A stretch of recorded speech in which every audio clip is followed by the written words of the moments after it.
For 20 years, my overly kind husband had been sending money to his parents out of filial duty. Even though our household finances are tight, we have never once received a word of thanks. Instead, all we heard was, "What are you acting so proud about with just $1,000? To make matters worse, we recently discovered the shocking truth that our money has been secretly going to my sister-in-law. My mother-in-law said, "If you give us a new house, we'll stop asking for money."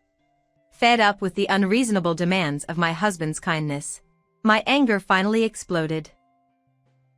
"Fine, we'll buy you a house. My name is Nancy, and I'm 49 years old. I married my husband, Jason, 24 years ago when I was 25. We've been through a lot, but we're still a happy couple.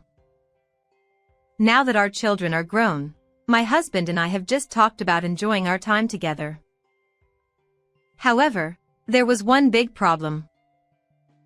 Both my husband and I were at an age where we needed to save for retirement, but the money we sent to his parents was a significant obstacle. For the past 20 years, we'd been sending money to my in-laws every month. The amount was $1,000, which was quite substantial. While this might be manageable for a wealthy family, it was a significant burden for us, despite both of us working. It was especially tough when our children were growing up and expenses were high. During those difficult times, we asked if we could reduce or pause the payments. However, my mother-in-law became furious, exclaiming, "Are you abandoning your parents?" Any attempts to explain our situation, like we're struggling with our children's education expenses, were met with no understanding. She retorted, "You got married and had children all thanks to us. How ungrateful." While there was some truth to her words, did she really need to hold it over us like that?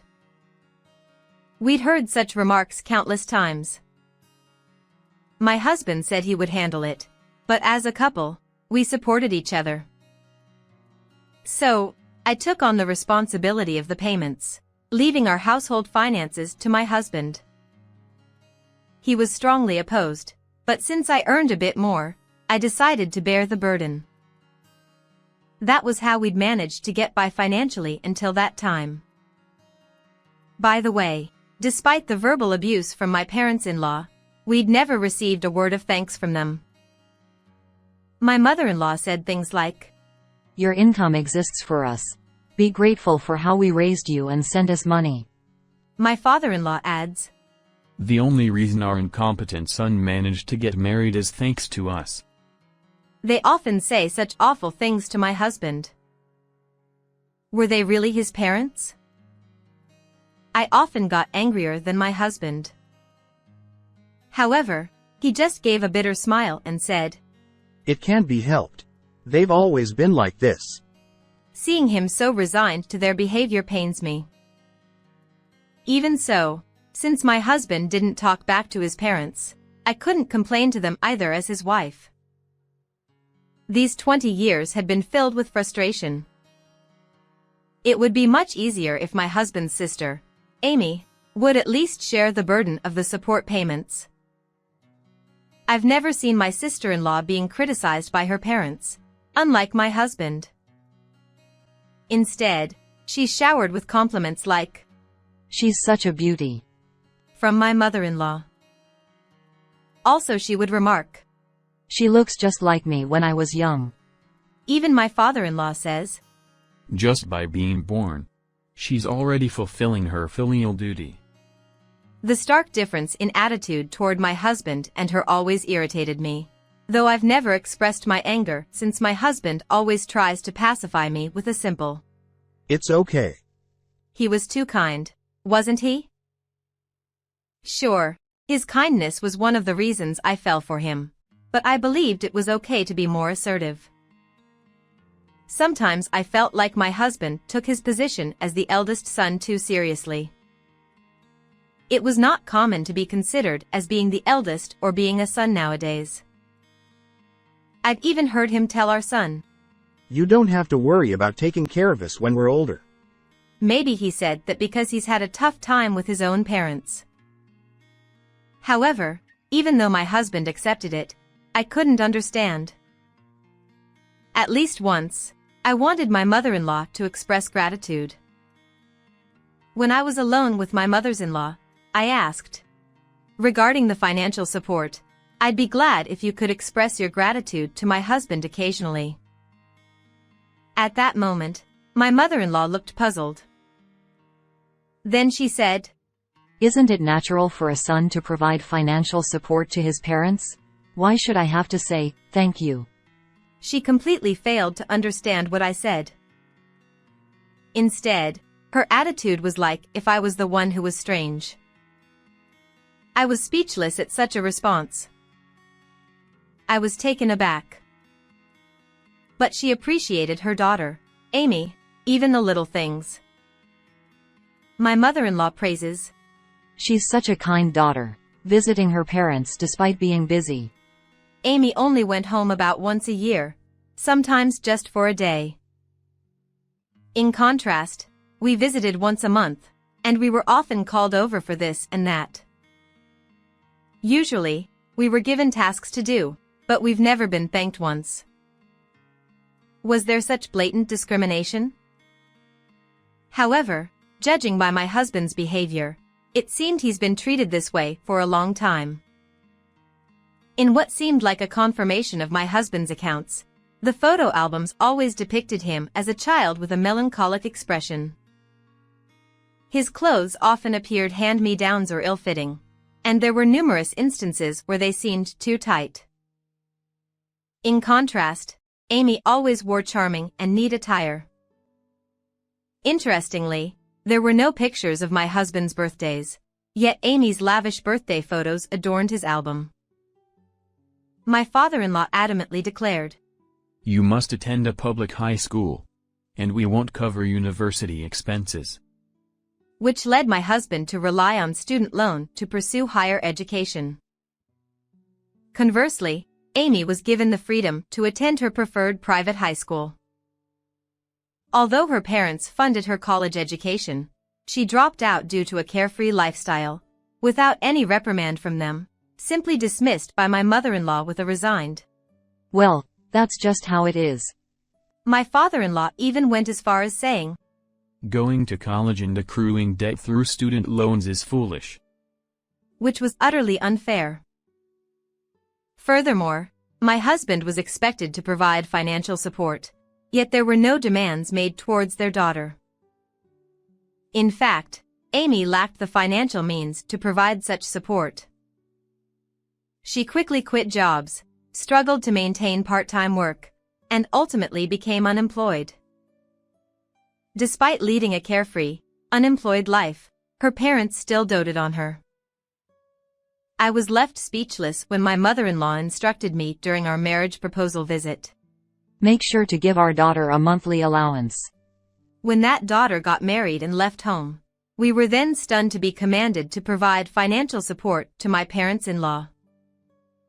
Despite enduring all this, I thought my husband was more like a commendable figure than a pitiable one, because he never refused to abandon his parents. However, I couldn't simply suggest cutting ties since I was not related by blood. It was a delicate and complicated issue that has been weighing heavily on my mind for a long time. Even during the challenging times of raising children, we continued to provide financial support. It was high time we received some gratitude. However, no matter what we said or did, my husband's parents never expressed gratitude. They never wavered from their belief that they were entitled to receive support. One day, I received a phone call from my mother-in-law. Generally, my parents-in-law were completely indifferent to our family. They didn't even care when our children were born. All they were concerned about was the financial support. Naturally, our children didn't warm up to their grandparents and naturally drift apart. Whenever they called, it was always for some selfish reason or to ask for an extra allowance. with a sinking feeling whenever my phone rang. I reluctantly picked up. Hello? Hey, what's up with this month's allowance?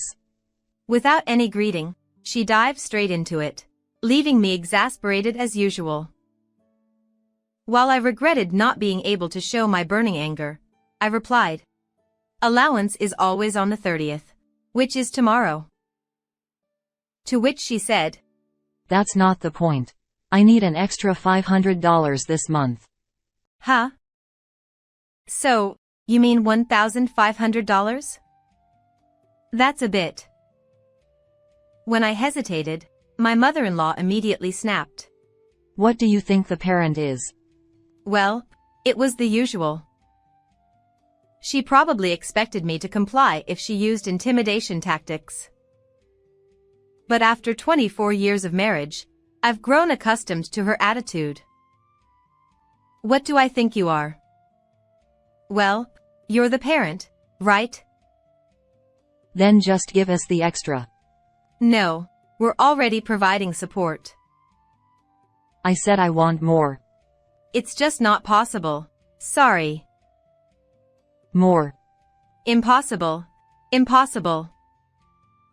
Perhaps she sensed my nonchalant demeanor because my mother-in-law abruptly hung up, saying, This conversation is going nowhere. Well, I thought I handled it with sincerity, but maybe it didn't come across that way. Phones can be tricky, huh? That evening, when I reported the phone call incident to my husband, he chuckled and said, Only you could pull off that kind of attitude with my mom. Your natural charm is something else. Natural charm? I'm not particularly charming, I replied. I'm just conveying what you couldn't say.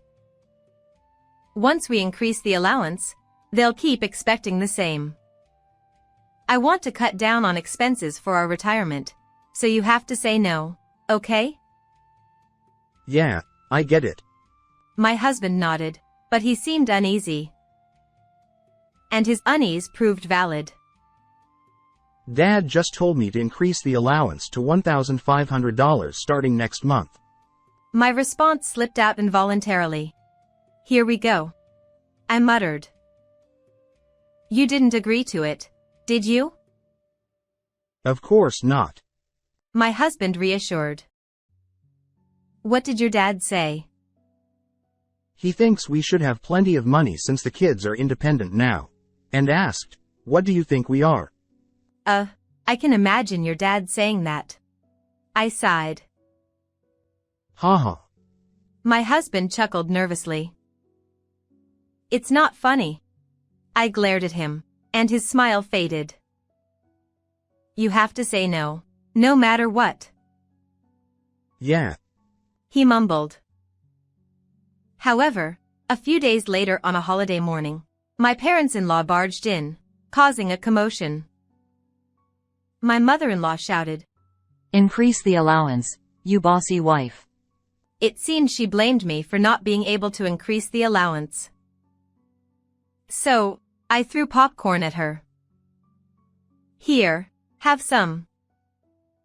My mother-in-law asked, What's this? Since you think I'm such a devil wife, why don't you try it too? My mother-in-law exclaimed. All right then. Here I go.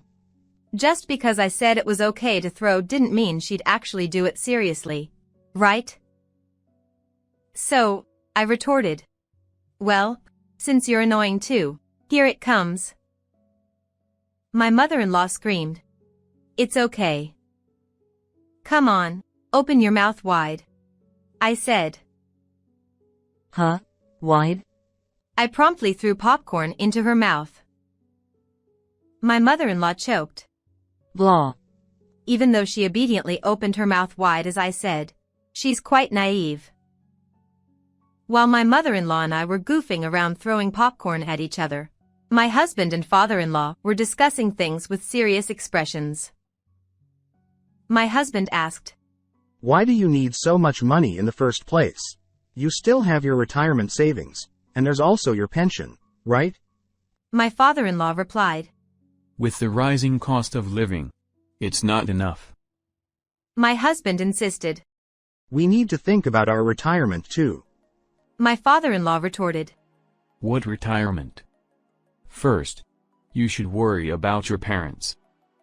Like my mother-in-law, my father-in-law seemed to think yelling at us would make us understand. My husband has faced many unfair situations since he was a child. As I threw popcorn at my mother-in-law, I silently cheered. Hang in there, Jason. And somehow, my husband must have felt my support because he firmly said, It's impossible. If you really need money, ask Amy. Oh, that's a valid point. Just as I was impressed, my mother-in-law aggressively threw popcorn at me as if in retaliation, so I hit back with a newspaper bat. But my father-in-law said, There's no way I could ask her. And got mysteriously angry. I thought Amy was struggling, so I wanted to help with the allowance. Oh no. Wait a minute, what's going on here? I paused with the newspaper bat poised to strike, and then popcorn came flying at me.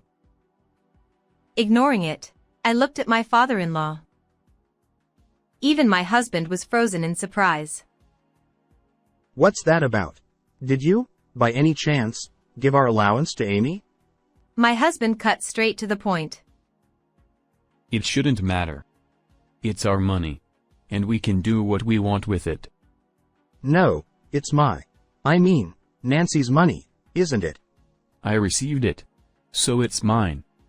What's wrong with using it for what I want? Then I'll just give the allowance directly to Amy. What are you taking credit for? Amy probably doesn't even know it's from us. Of course not. Fathers want to look good to their daughters. Stop messing around. My husband finally lost his temper, understandably so. The allowance we've been giving for our parents all this time, thinking it was for their sake. Even though it was coming out of my salary, it was essentially our family's money. We'd endured not going on trips as a couple and sacrificing to keep sending it, but this was just too much. Finally, tears welled up in my husband's eyes. These tears were probably more filled with frustration than sadness. As his wife, I understood his feelings well. My husband had endured being treated differently from his sister for so long. Despite that, he continued the allowance for his parents' sake.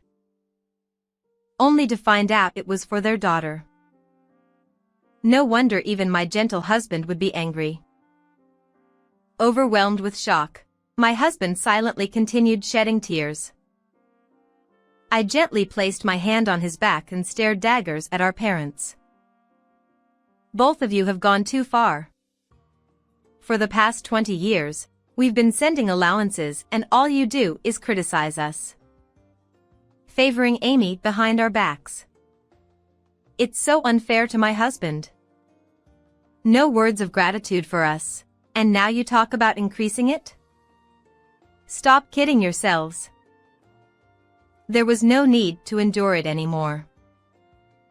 I said it bluntly, not just for my husband's sake but for ours. Then, instead of feeling flustered, both of them chuckled smugly. Pretentious over a mere $1,000.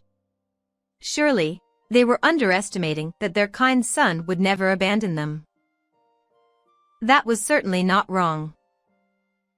But my husband had not only his parents but also me, his important spouse.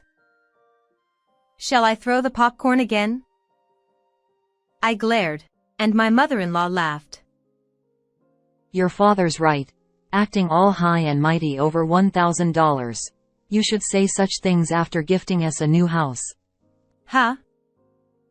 If you do that, you won't need to send allowances anymore. Well, it's probably impossible anyway. So the increase is a must. Fine. I'll take you up on that. Huh? To dismiss my mother-in-law's absurd demand for an increase based on her mysterious logic, I nodded. Both of them looked bewildered. It's fine. I'll buy the house for you. Really? Both of them stared wide-eyed at my words. Even my husband looked at me in astonishment. Please don't look at me like that. While thinking it was not that big of a deal. I smirked. Several months later. The house is ready. I called my in-laws to the newly built house. Here it is, your new home, where you'll spend the rest of your days. With a beaming smile, I led them inside. It was a very large single-story house, more than spacious enough for a couple to live comfortably. What's this? My mother-in-law's astonished voice prompted me to proudly spread my arms. Look at this vast land. A garage big enough for several cars.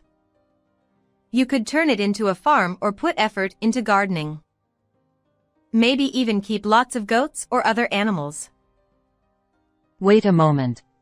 But above all, look at the size of this house. And this traditional thatched roof. It's a rare experience in this area. Wait, just a moment. You've never had an experience like this before, have you? Wait a minute. No electricity or gas. It's the ideal old-fashioned farmhouse. Now, enjoy country living to the fullest. Just wait a second, hold on. Interrupting my increasingly excited speech, my mother-in-law shouted with a bright red face. What's going on? You're too excited. Where on earth is this place? It's a secluded house deep in the mountains, I proudly announced.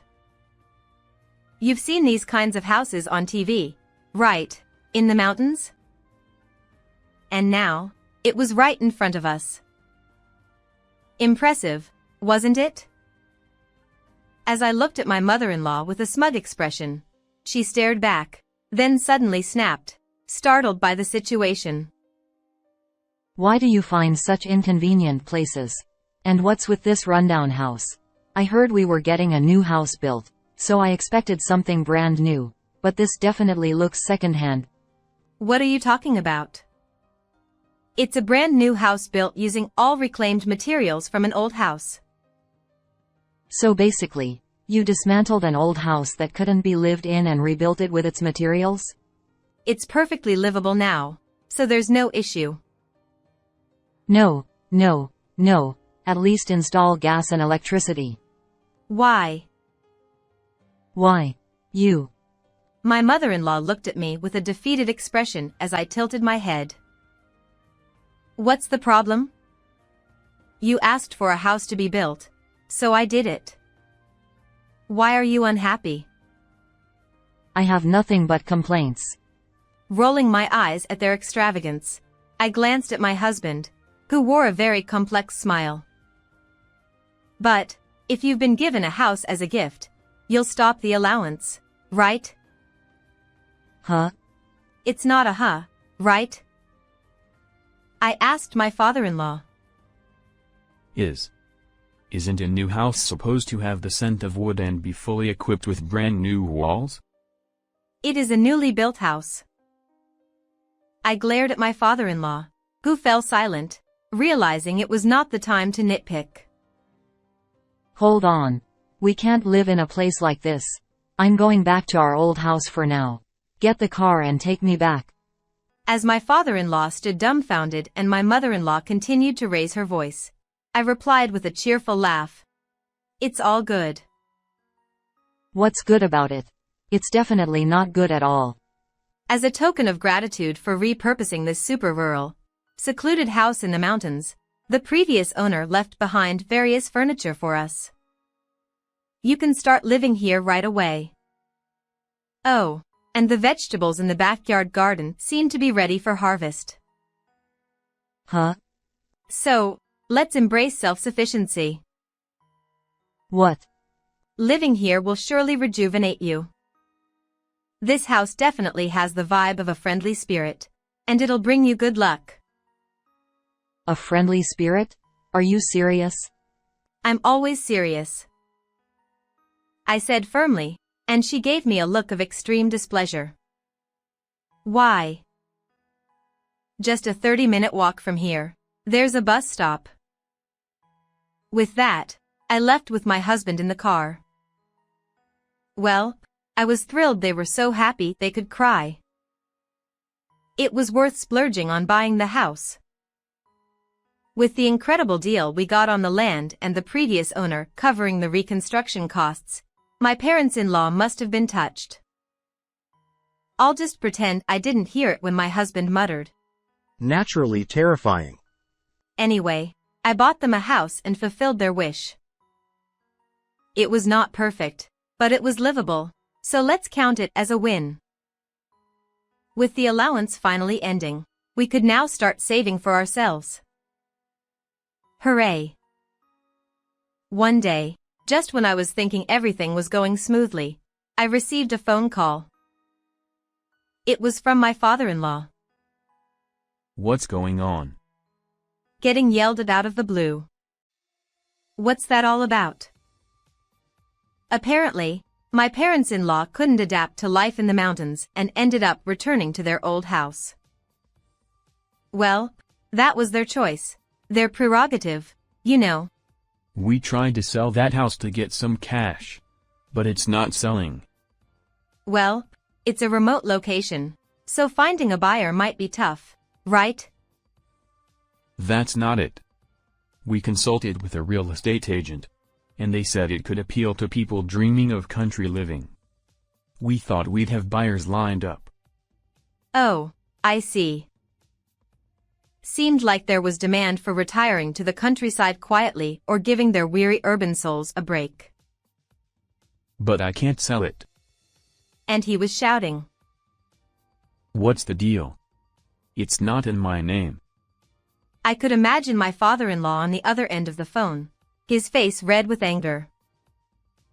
Well, yeah, that's true. I replied in a hushed tone, as if to say, what nonsense are you talking about? What did you say? Did you deliberately put the house in your name? So, that secluded house in the mountains that I bought for my parents-in-law was actually in my name. What was so strange about that? It's strange. That's my house. The one I received. So why isn't it in my name? Well, because I bought it. Huh? What's strange about the buyer's name being on the deed? What's strange is... Huh? I could hear the despair in my father-in-law's voice. It's really quite simple. I tilted my head in confusion. I bought the house, and it's perfectly fine for you and your wife to live there. It's straightforward, isn't it? I asked you to buy it.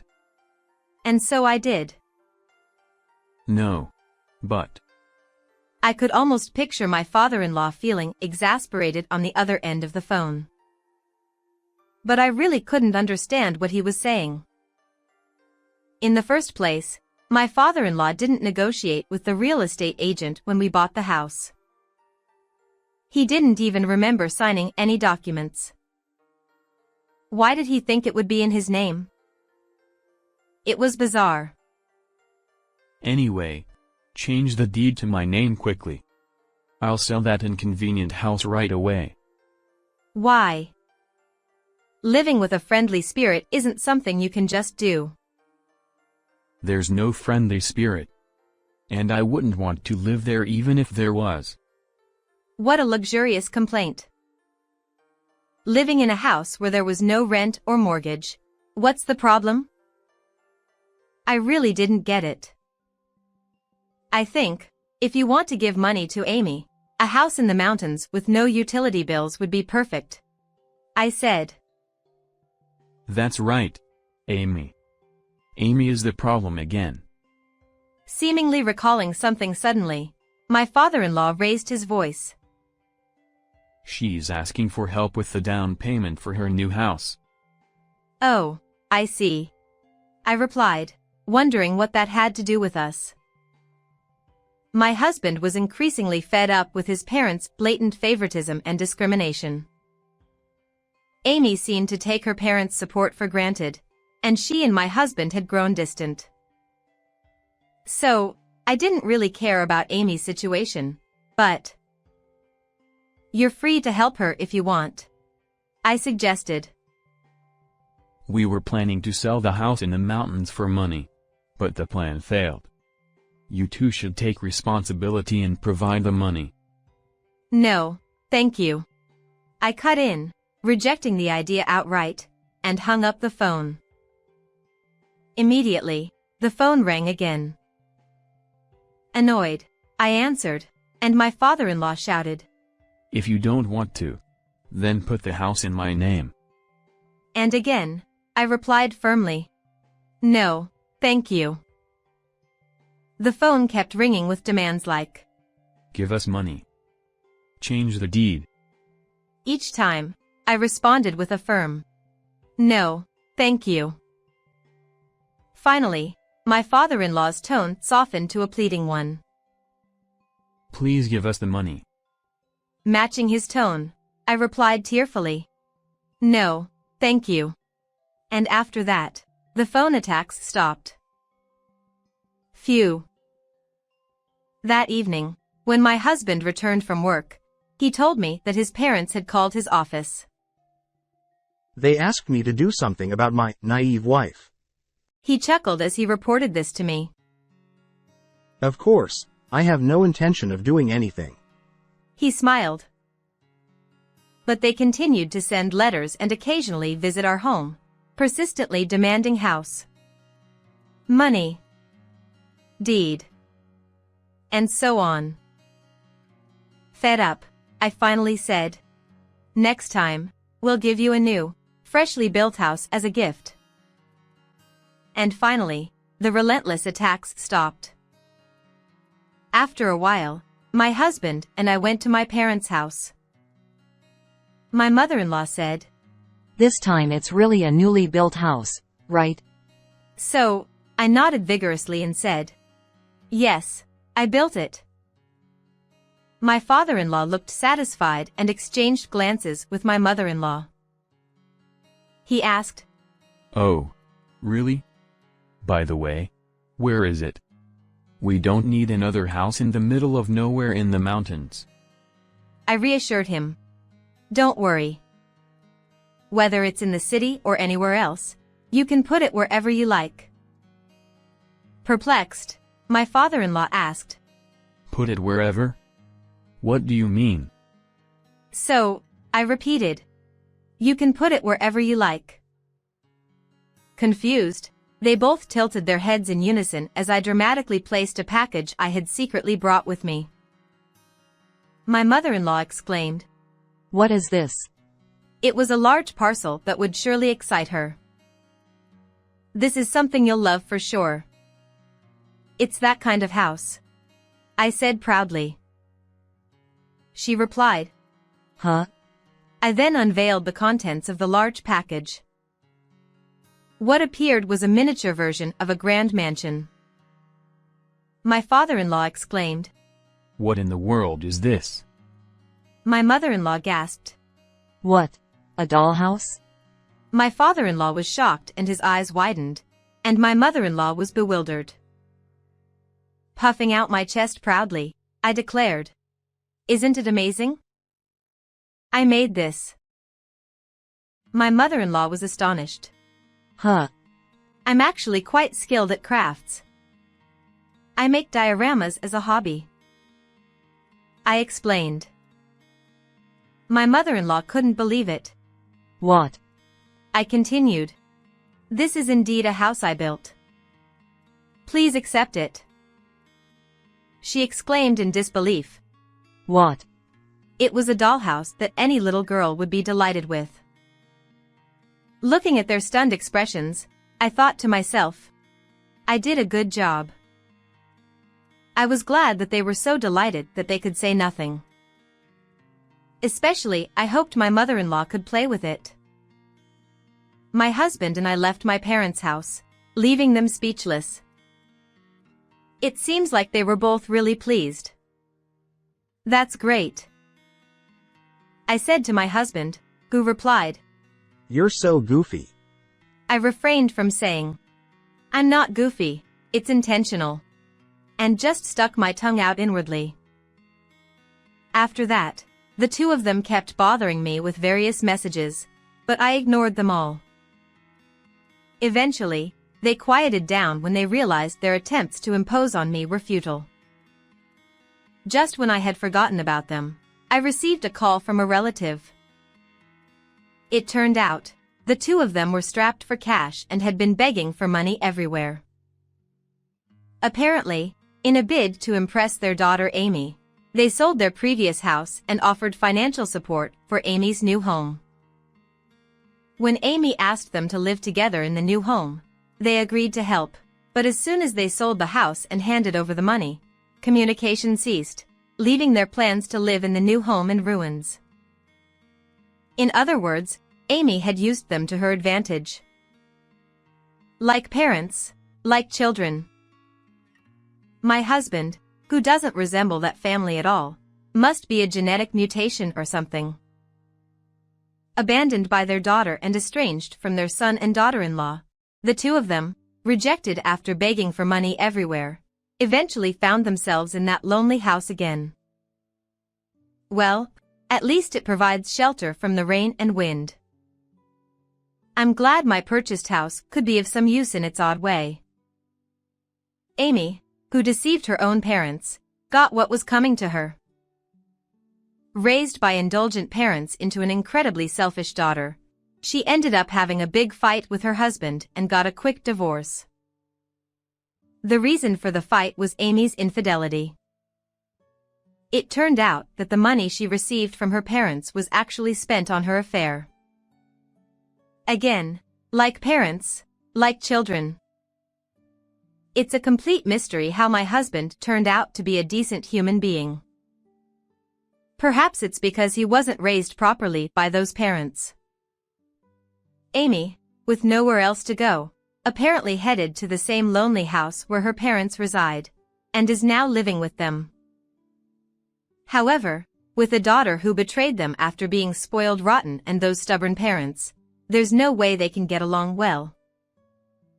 Amy, who's now unwilling to work, relies solely on her parents' pension for a poor quality of life. As for me, with that annoying allowance gone and freed from the shackles of my husband's parents, I finally felt like I could breathe freely after a long time. Now that we have some breathing room, let's go on a trip, I suggested excitedly as we looked through a stack of brochures from travel agencies. Nancy, I'm sorry for everything. Thank you. He said, taking me by surprise.